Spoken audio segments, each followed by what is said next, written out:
Dakle, veseli me da se pokaže kako od ničega se može napraviti evo jedan ovakav instalacijski eksperiment.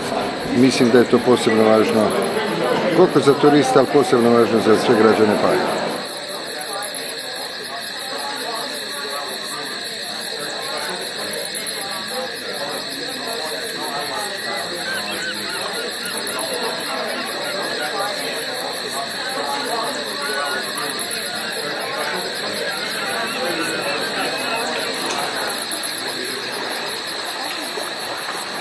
Pokazao je zapravo da zna spojiti prirodne elemente, obične, neobične, elemente koje ljudi prolazu možda i ne vide, ali u jednoj sistemu, dakle u jednoj percepciji stvarnosti. Ako vidi Aljoša, to djeluje izrazito fascinantno, što dokazuje i velik broj posjetitelja izložbe već prvog dana otvorenja i na otvorenju, velik pljesak izložcima.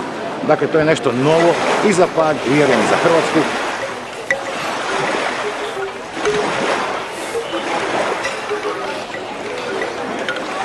Prođu neke godine, čovjek počinje zamjećivati neke detalje oko sebe, počinje zamjećivati ljepotu u običnoj grančici, u savinutoj formi od vjetra i vidi neku nepatvorenost koju je lijepo prikazati. Lijepo je izdvojiti iz te prirode i onda na neki način po svojoj nekakvoj dizajnerskoj analogiji dovesti u nekakav postojeći poznati format, u neku kocku, u neku kuticu, zatvoriti taj jedan mali komad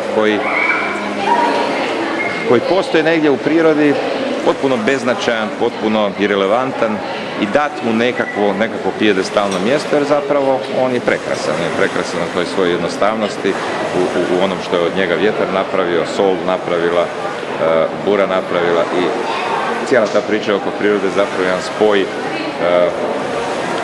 dizajna i selekcije iz same prirode.